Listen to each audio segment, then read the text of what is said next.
Okay, you sitting comfortably? Then I'll begin. None of you are old enough for that one. Dhammadinna is. So we are looking at what we really know. And yesterday we were looking at our two principal modes of knowledge. That is knowledge through perception and knowledge through conception. And I hope that what we came away with was an idea of what they could tell us and an idea of what they can't tell us. We saw that knowledge through perception is knowledge of representation. It's not knowledge of things, it's knowledge of our mental construction based on the information that we're getting. Of what we don't know. Because what we know through perception is the representation, the image, the picture that presents itself in our consciousness, that in a way is our consciousness.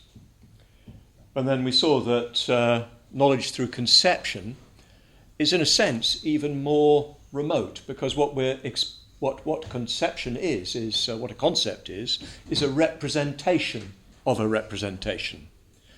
Our concepts are constructed out of our empirical experience, our perceptual experience, generalized from them, abstracted from them, and then first of all used to describe our perceptual experience, and then used to reflect upon it and to arrange it into patterns and categories and so forth, becoming possibly extremely abstract, particularly in physics and mathematics, capable of extreme degrees of abstraction. And of course, the more abstract, the more remote from direct perceptual experience.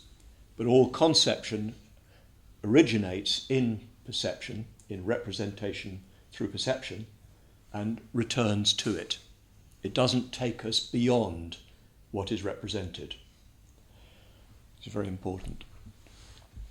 So I hope that we're all reasonably clear about that, and I did suggest that you try to reflect upon it and examine your own direct experience in the course of the last day. I don't know what results you had. It's quite difficult to do, actually, because, as you probably saw in the exercise we did just now, your mind immediately constructs experience. I was asking you to attend to what I think is probably the whispering of the air conditioning.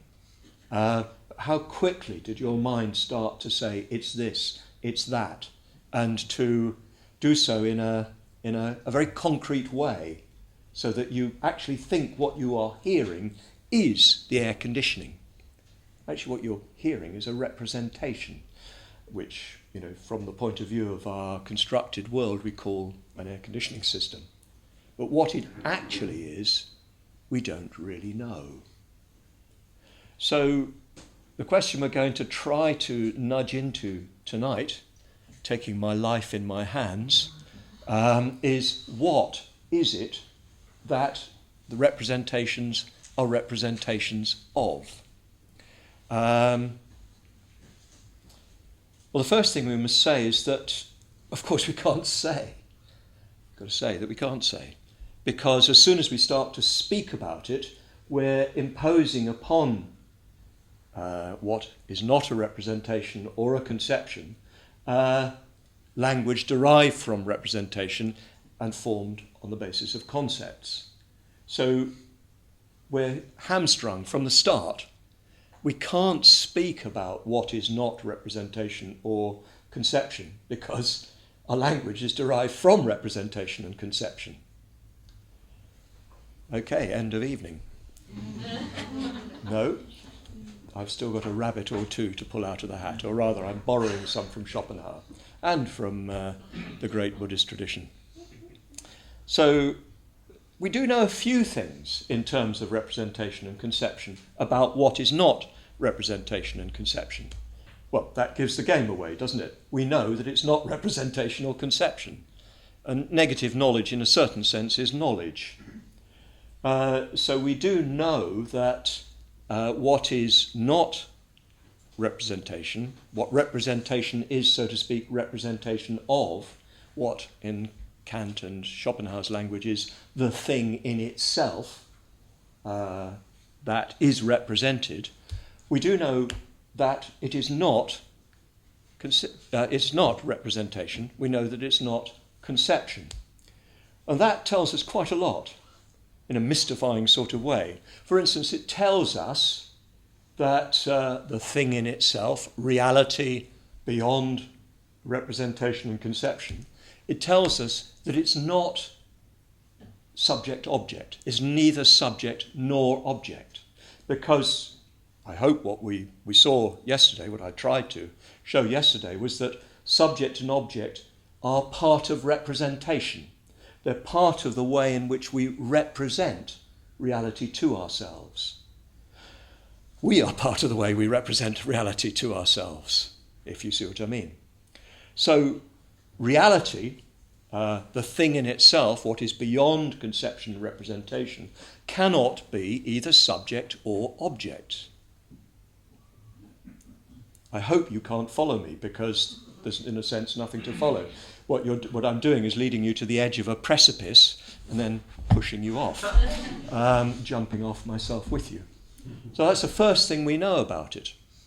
Then we know that it's not to do with time or space, because time and space are part of the way we represent reality to ourselves. This was the great insight of Kant, which Schopenhauer built upon, and which I claim is the fact that he saw that is the reason why we can be Western Buddhists, because we recognise that the world is not a solid entity existing out there constructed by God, but that it is a construction. Time and space are not outside consciousness, with consciousness sort of inserted into them, but they're part of the structure through which consciousness interprets reality. This is a biggie. We think of ourselves as I say, inserted inside a sort of fixed framework of space and time. But actually space and time are part of the way we interpret whatever data we are receiving, to use that framework. Do you see what I mean? This takes some working with. But if space and time are part of the way we represent reality to ourselves, reality itself cannot be bounded by space and time. This gets pretty strange, doesn't it? Because with space, we've got coordinates, we've got distribution externally, internally, left, right, north, south, up, down. All of that is construction. Even more freaky is that the flow of time is something we interpret experience through. And the coordinates of space and time enable us to divide the world. They enable us to create multiplicity out of a reality that implicitly is an undifferentiated flow, to use that way of thinking about it. Do you see what I mean? So that reality itself is not susceptible of number. You can't even, strictly speaking, say that it's one, unitary. This is why in some schools of Buddhist philosophy they speak about reality, to put that term, non-Buddhist term, upon it, is not two. It's not that it's one, it's not two. Because even the idea of unitary implies number, if you see what I mean. So reality itself is neither one nor two. It's not partite. It's not divided up. You know, I'm able to experience this room, you likewise, full of you. however many there are of you, 50, 60, 70 of you, I'm able to differentiate you from one from another and to count you because I'm interpreting my experience right now in terms of space and time. I'm imposing space and time upon the thing in itself, to use that term, and counting it. But the imposition of space and time follows on from reality. It's not that reality exists within space and time exists within reality. It's not that my consciousness exists within space and time exist within consciousness. You get some experience of this in states where space and time behave differently, if you see what I mean. Perhaps you've had experiences where space and time stop altogether or disintegrate altogether, but probably most people have had experiences of space and time as behaving in odd ways. I won't start talking about the 60s and ingesting certain substances, but that's a very clear example, the way in which space and time, space can just sort of collapse and become meaningless almost, and time can flow in all sorts of directions or not at all. You're getting some intuition of the fact that space and time are construction, because you're fiddling with the mechanism that does the constructing, so it doesn't happen sort of efficiently. And in meditative states, space and time can behave very strangely indeed. In fact, traditionally it's said that in very intense, concentrated, subtle states of mind, time expands vastly. So you can have that sort of experience of time, moving in all sorts of different ways, and even space moving in different ways. But of course, those are only they're only within still the framework of space and time, but there's space and time beginning to fray at the edges, so to speak. So, do you see where we've got to? It's a bit weird, isn't it? The information that our perceptual information is representation. Representation is constructed within the framework of subject and object, here, there. It's constructed within the framework of space and time. It's multiform because of space and time. It's split up and divided. But all of that is added on to raw reality, to use a rather strange phrase. So reality itself is not bounded by space and time. Of course, in the Buddhist tradition, this is in Mahayana philosophy referred to under the heading of shunyata, which literally means emptiness. The modern Hindi, Marathi and North Indian languages term for naught in counting is shunya. So you'll hear your aeroplane call shunya shunya dos 002. Which, of course, as a good Buddhist, freaks me out. But it just means nothing, a zero. So shunya tar is a suffix that makes an abstract noun. So it's nothingness. It is ness. Tar means ness, if you see what I mean, or iti. Shunya tar means literally emptiness, nothingness. But what is implied by that is not mere vacuity. It's really the term shunya is first used in the early Buddhism to indicate emptiness of something particular, emptiness particularly of desire, the lack of desire. But it comes to mean reality beyond perception and conception. It means what, as it were, is constructed, to use that language, in terms of perception and conception, in terms of representation and representation of representation. So we've, through the the language of our ordinary knowledge through perception and knowledge through conception, we've arrived at least at a negative knowledge of what reality itself is, what the thing in itself is, in Kantian and Schopenhauerian terms. So are we able to go any further? Kant was quite clear that we couldn't. And his great contribution was to show the limitations of the abuse of reason.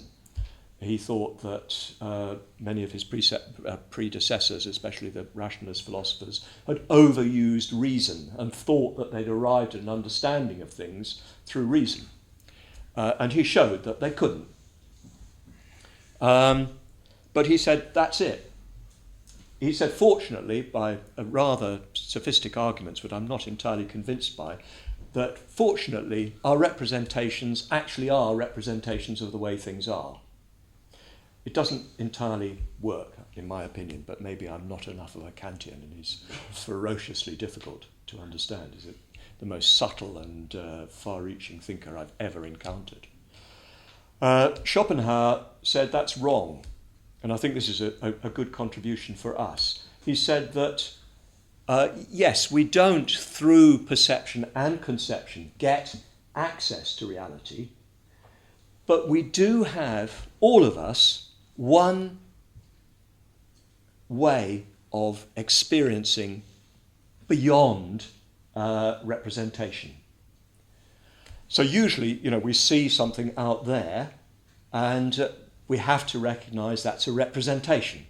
We don't know what it's a representation of. We don't know what the thing in itself is. But he said there's one thing to which we do have immediate access. What he called, we have immediate consciousness of one thing. And that is of our own body.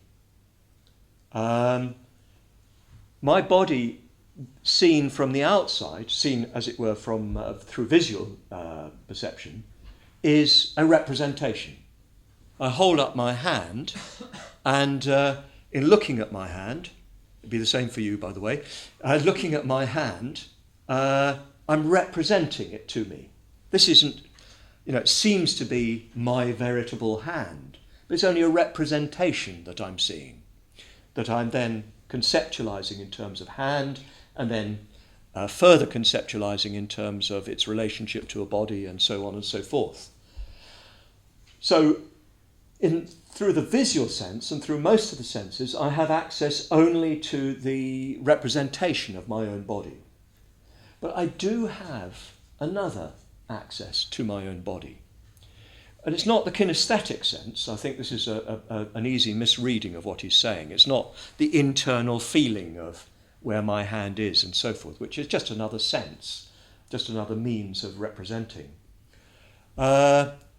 He described it as, he talked of it as having access to will, our will.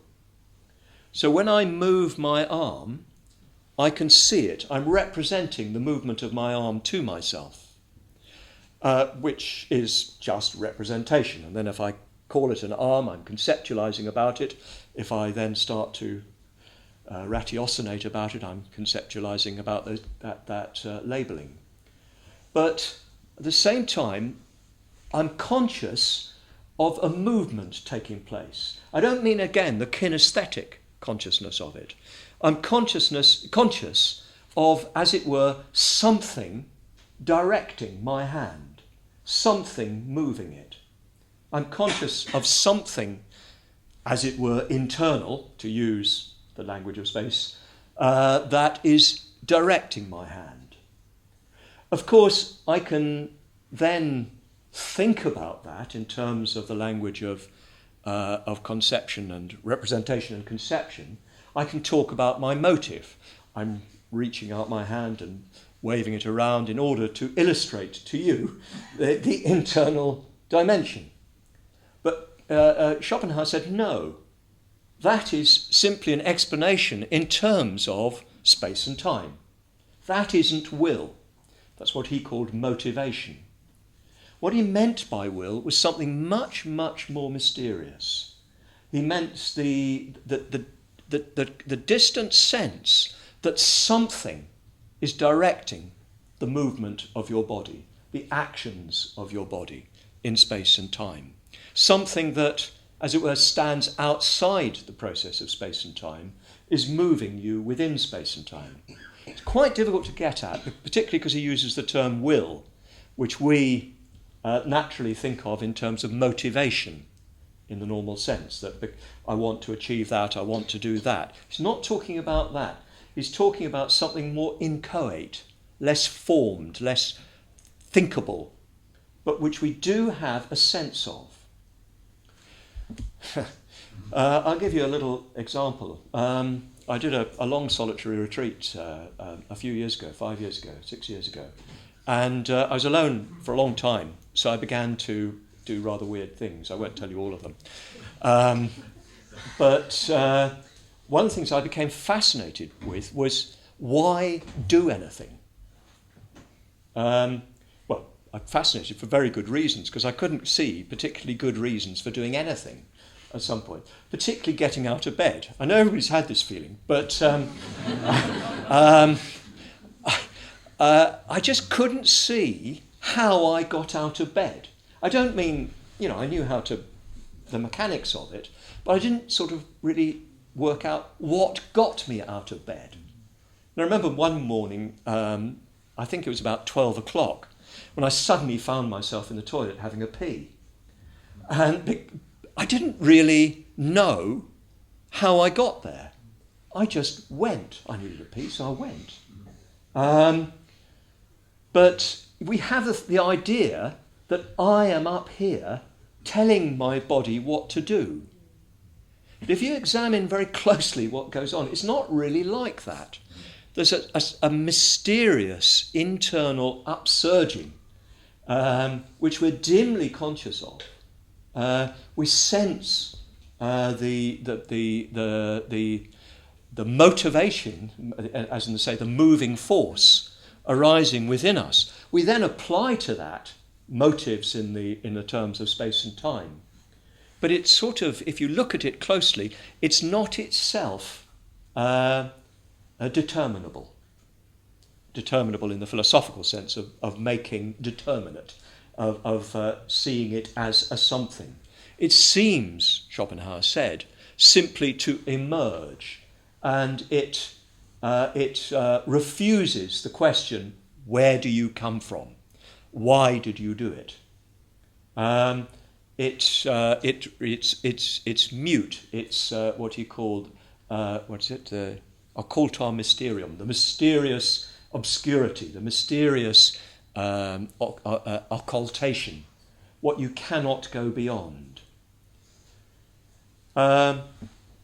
I don't know whether you've really got this, and it may take some time to sort of reflect on it and look at more deeply, but what it requires, and perhaps this is the exercise that we can be trying over the next 24 hours, is it requires a close examination of what happens when we move or do something, or even don't move.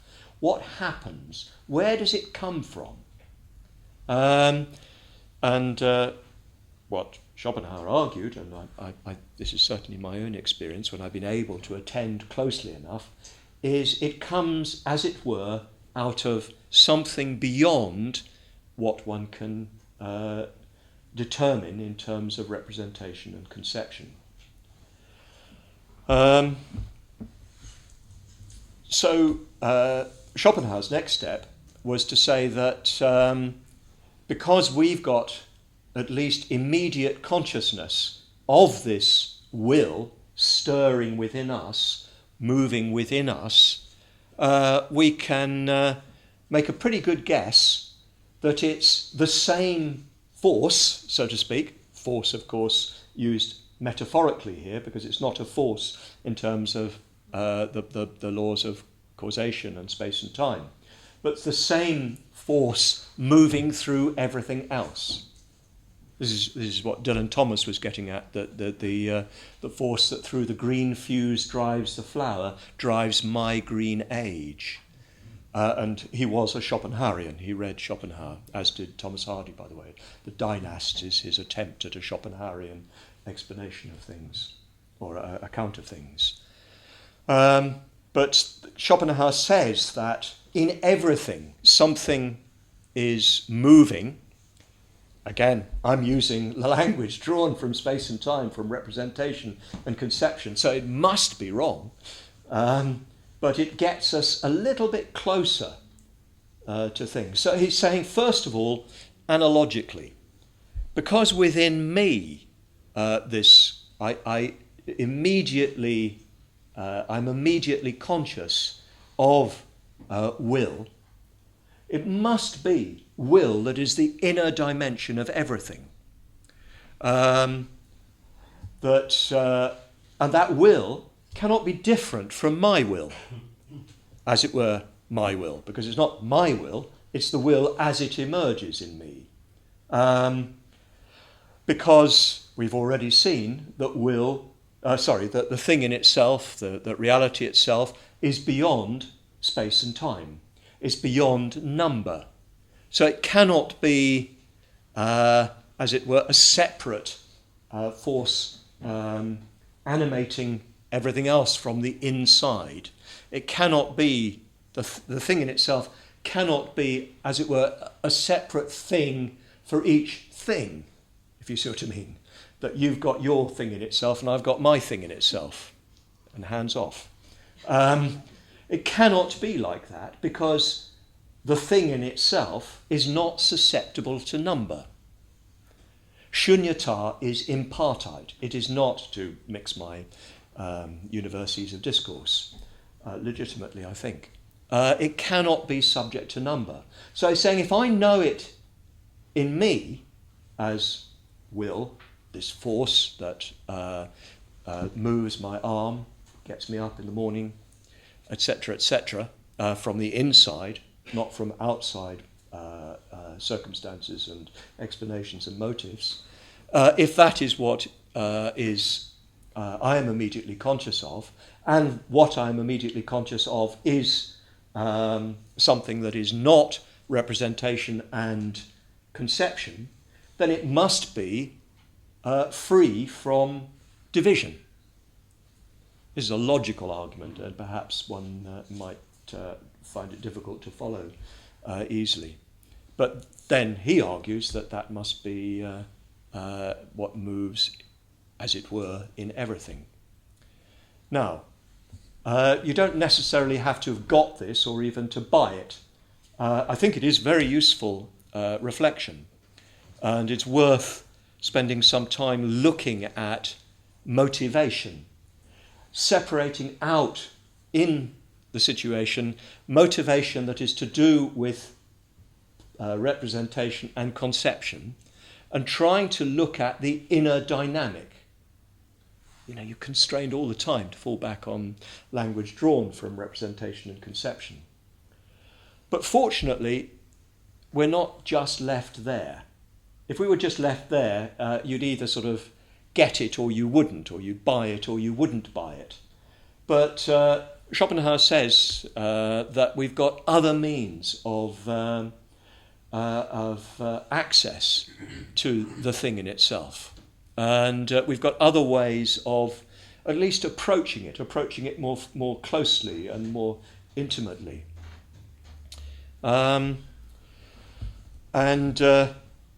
These, I think, are a bit more within our ken. The first of these is aesthetic experience. And really, Schopenhauer is formative for the whole Western aesthetic theory. Schopenhauer himself is very much neglected as a philosopher. I studied philosophy for my first degree, and we never even mentioned Schopenhauer. He was not considered a proper philosopher. And when you read Schopenhauer, you can see why, because he spends a lot of time slagging off philosophers. So professional academic philosophers aren't very keen on this. and because he does strike into what you might call the realms of religion.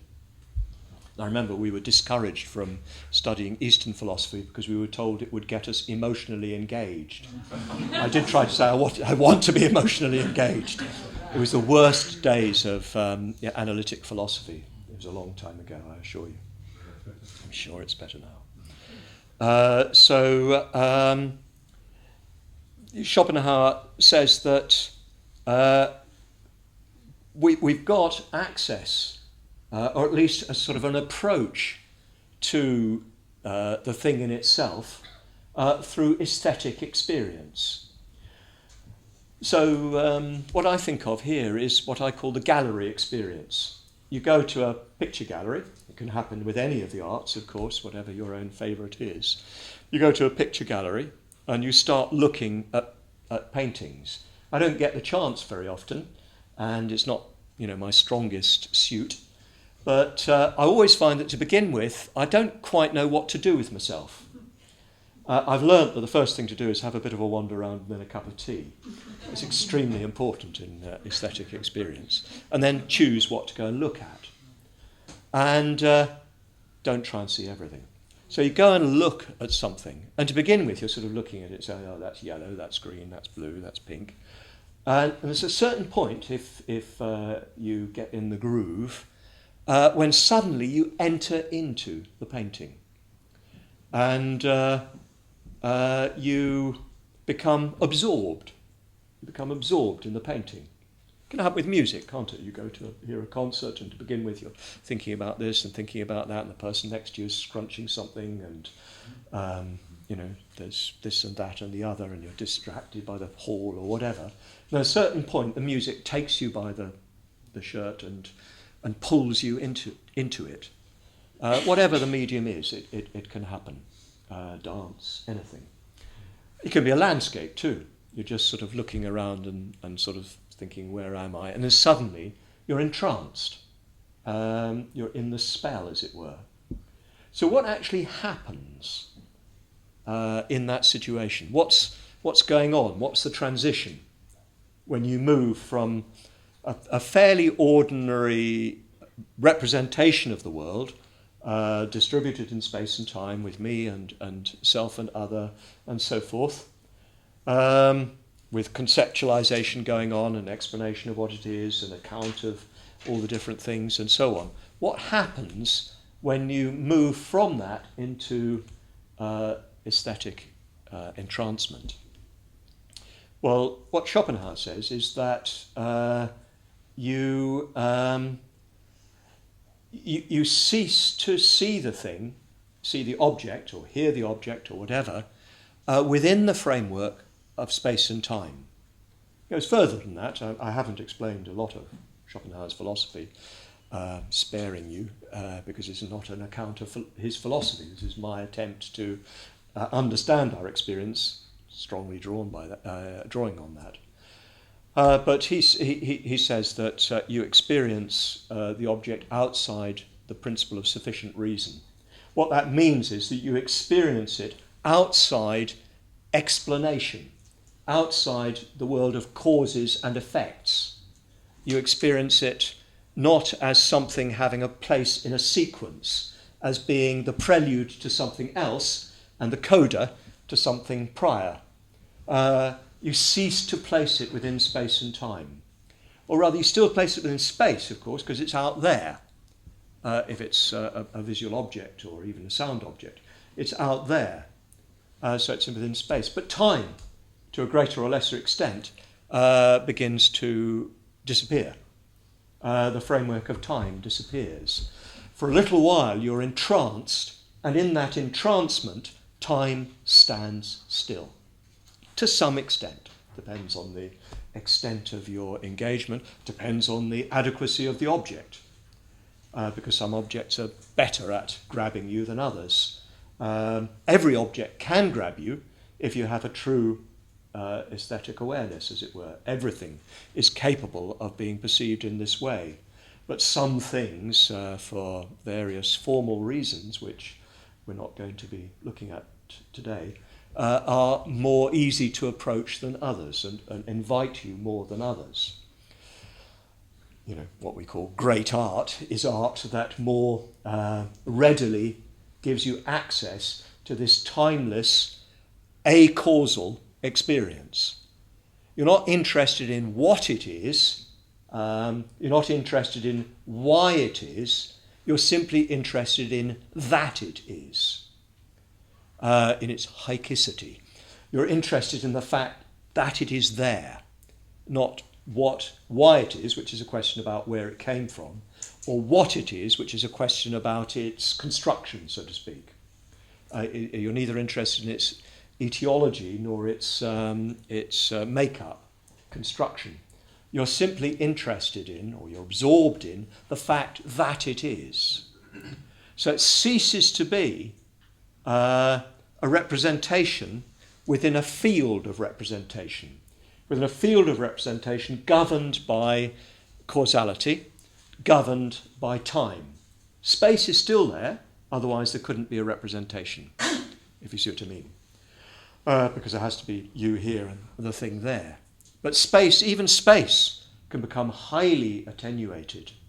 It's very, very interesting.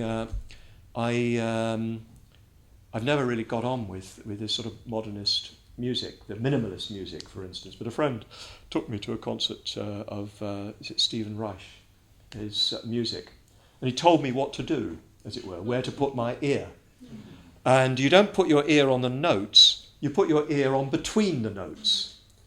And what happens is you start to hear something that isn't there, emerging from the relationship of the notes.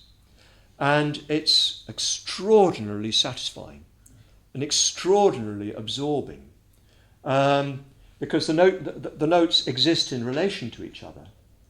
I remember hearing one piece where a violin played a sequence of notes. You couldn't call it even a theme exactly, but a sequence of notes. And then that was recorded and played back slightly slower than the tempo at which the main instrument was playing. And slowly, as they spread apart, a different sound emerged from between them. And the sensation was very strange indeed. The sensation was of moving into a different mode of consciousness, where you were hearing something that wasn't there, but that was perfectly audible, and that was non-teleological. The most classical music, most Western classical music is teleological. It's a narrative, and it has a story to tell, as it were. It begins here and it ends there, and the satisfaction is in the growing sort of tensions and then their resolution. To jump in a very amateur way over a large subject. But in this sort of music, and it's the same a little bit with Indian music, it's not really about going anywhere. It's simply about the particular notes emerging at a particular time. And you're drawn into them, and you lose your ordinary sense of representation, your ordinary sense of time and even of space. So that's what happens to the object. The object in your experience is freed from the tyranny of time to a greater or less extent, and the object is to a greater or lesser extent freed from the tyranny of causality. It ceases to exist for you as something that has arisen in dependence on something else. It ceases to arise for you as the gateway to something following after it. It exists purely for itself, for you at that moment. Somebody standing next to you won't see that or hear that. But what's really interesting is what happens to you. Because this correlative with the change in the object is a change in the subject, as there always must be. Subject and object are correlative. They exist together. They're not separate. They're simply two sides, two facets of the same representational moment. So something happens to the subject as well as to the object.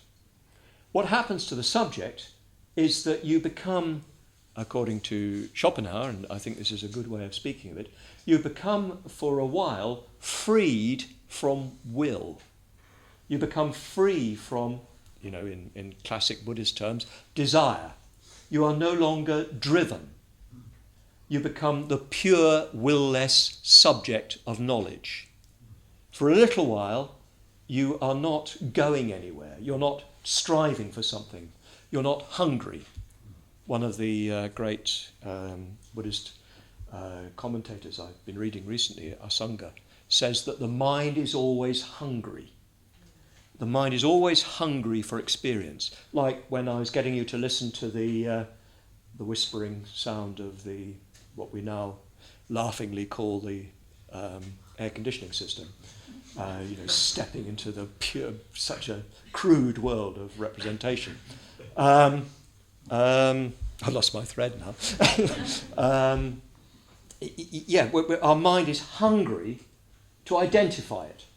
It almost can't bear just the purity of that sound. You have to know what it is.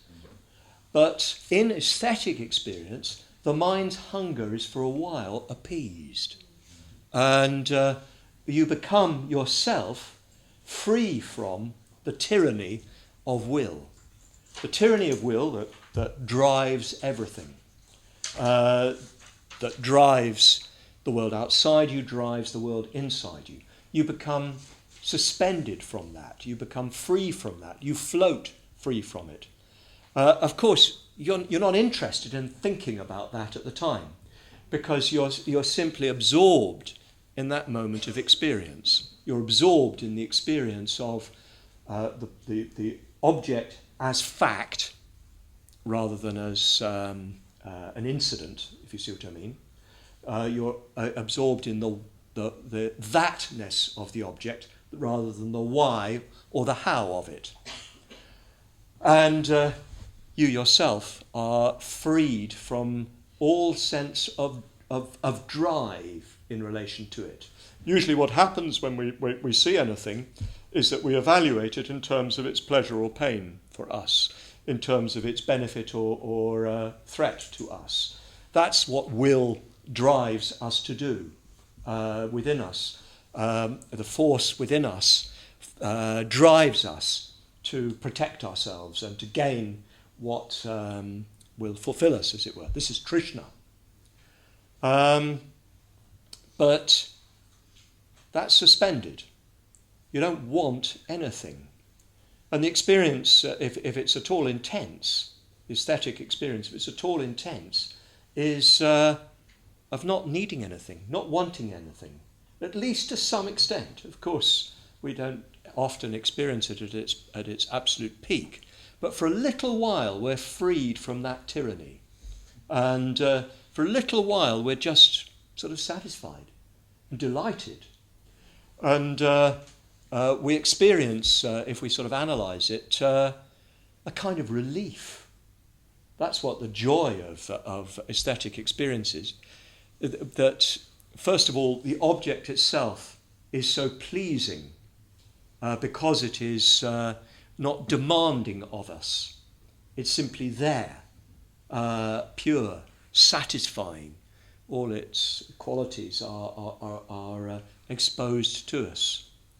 Schopenhauer has a very intricate argument or discussion about what that is based on Plato's ideas, but I won't go there.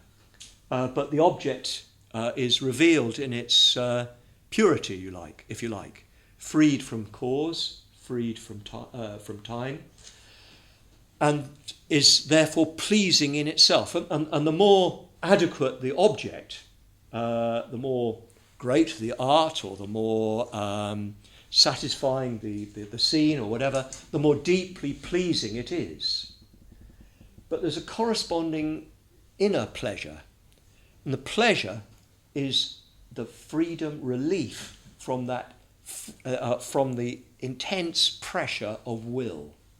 Will that is driving us all the time, that is moving us through life all the time, that is never satisfied, always hungry, always wanting more, always afraid, always defensive, always offensive, always hopeful, and so on, but is never at peace.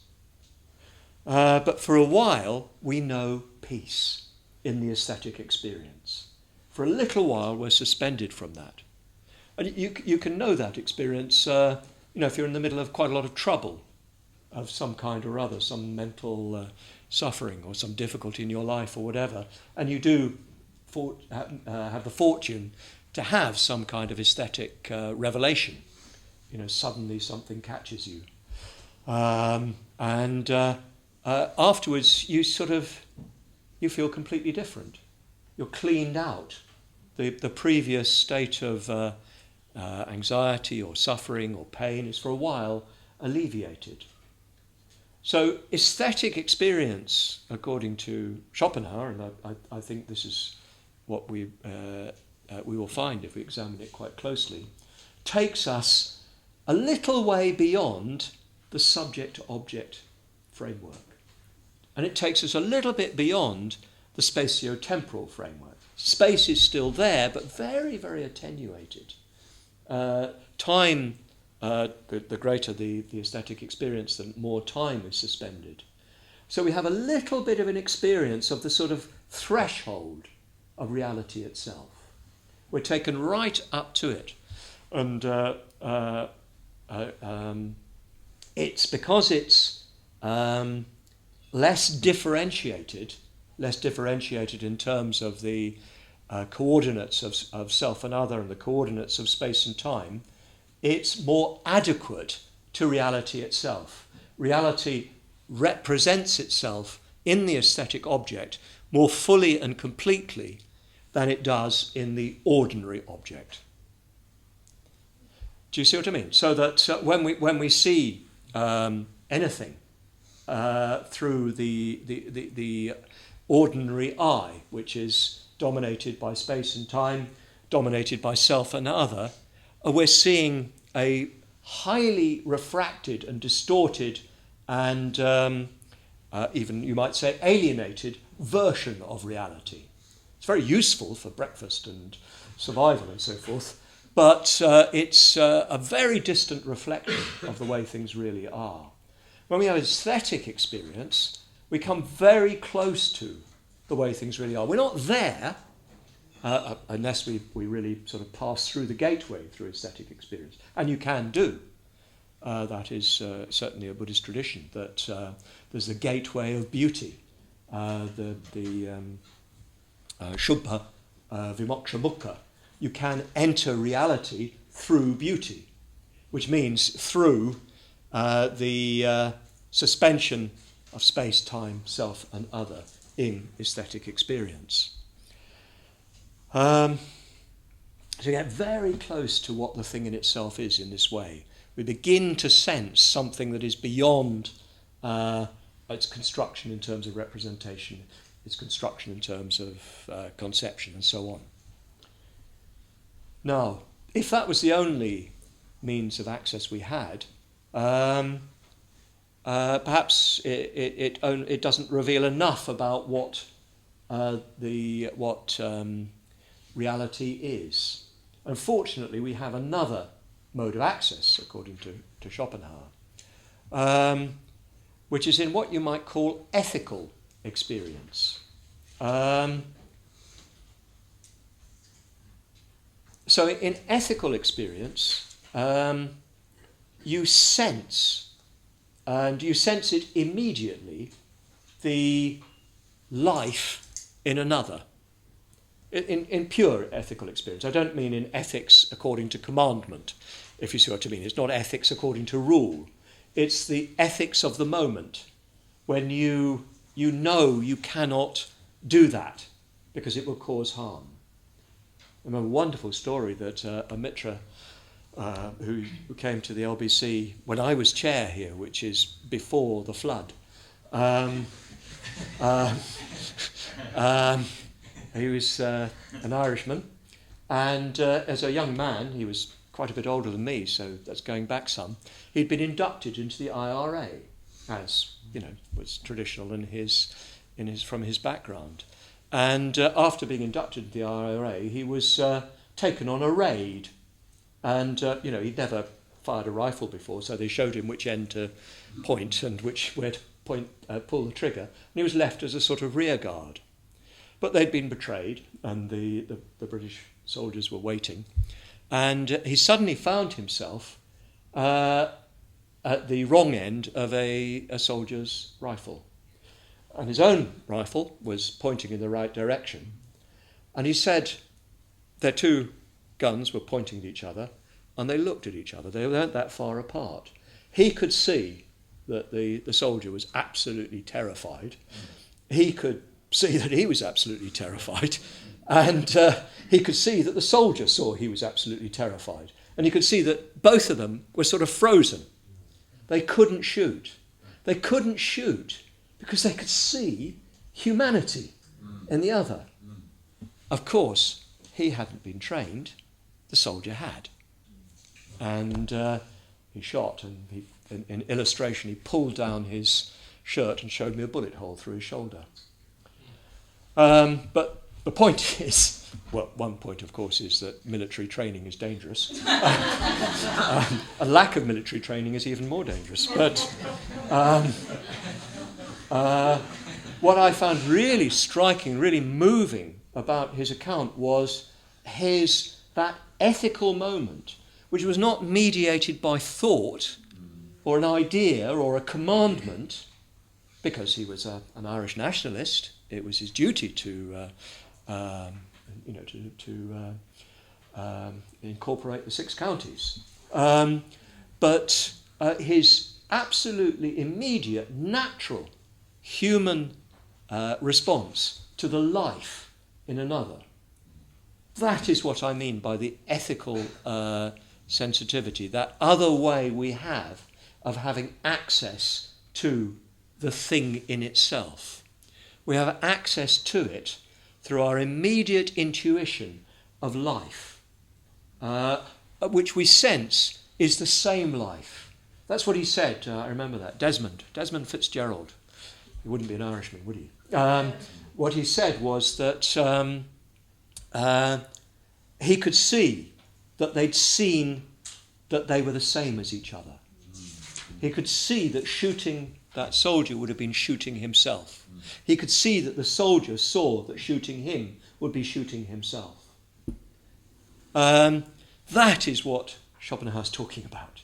This ethical sensitivity, which is nothing to do with formal rules of ethics.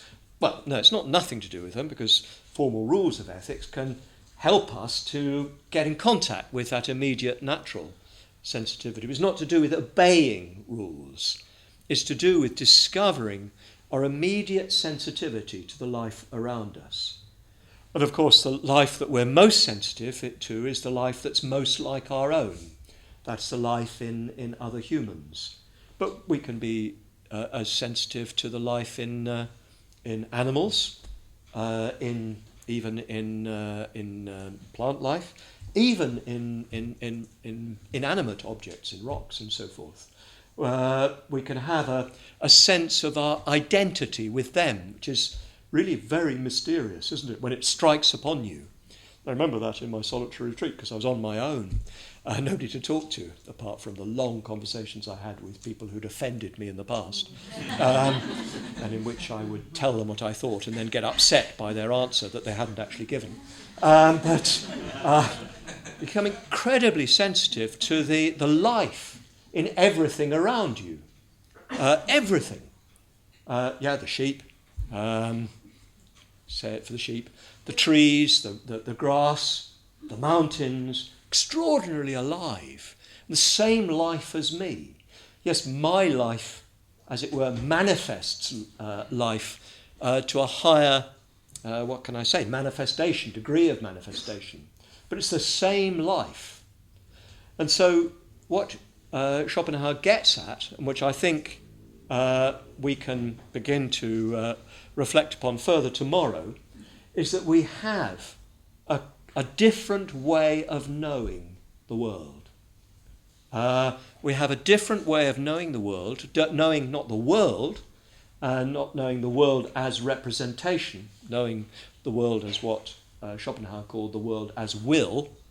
We have a different way of knowing reality, which is not through perception, representation of perception. It's not through concepts, representations of representations. It's directly through this immediate consciousness of the life force within us, our sense of transcending the tyranny of our world as representation in aesthetic experience, and our immediate consciousness of the life in others. It's not, pathetic fallacy, as it were. It's not simply projecting my life into another life. Of course, that's part of it, but it's an immediate sensitivity to it, an immediate feeling of it, which can become very intense indeed. You can feel the energy of others very intensely. For instance, in a strong retreat, if you're very deeply in retreat and perhaps in silence, you can begin to feel the life in others. You can feel what's going on inside them, even in sort of specifics. You know what they're thinking about. Without thinking about it, you know it. But it's more to do with feeling the life. So tomorrow I want to see if I can go any further with this, because I think this is exceptionally important for us, that we have perception through perception, which is perception within the world of representation, which has its limitations. It's great, it's very valuable, and actually it can be, through aesthetic experience, a gateway to something else.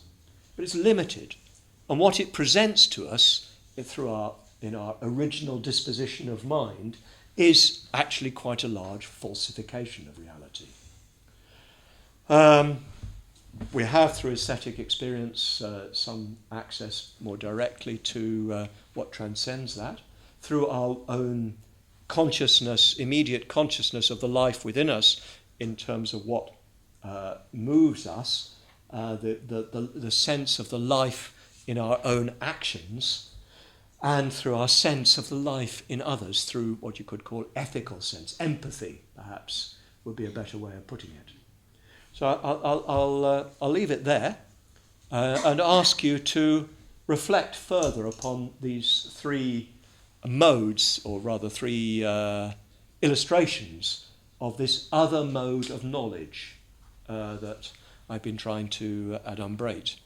Knowledge of the inner dimension of our bodies, not in terms of what they feel like on the inside, because that's still representation, but in terms of our sense, our inchoate sense, this mysteria occulta, occulta mysteria, this obscure mystery of something beyond the possibility of representation, beyond the possibility of conception, but that we have an immediate consciousness of in terms of our own life force. This aesthetic moment, when we are freed to a greater or lesser extent from the tyranny of the construction of our experience, and this sensitivity to the world around us through our immediate intuition of the life, especially in other people, but also in other elements of our world. So I'd like you to just sort of play with all of that. I hope you manage to get through the day successfully and don't get run over. But if you do, enjoy it. Tube trains are wonderful for just sort of getting away from your, if you come from my sort of background, your instinctive shutting yourself off from other people and sort of opening up to the life in the train, even in that cold, weird, mechanical world of the underground, opening up to the life in the world around you. So good luck. Let's see where we go tomorrow. I'm sorry I didn't leave time for questions. Maybe tomorrow I feel I haven't got so much to say, but I usually say that. And we'll explore a bit further this faculty which is not to do with perception, not to do with conception. Thank you.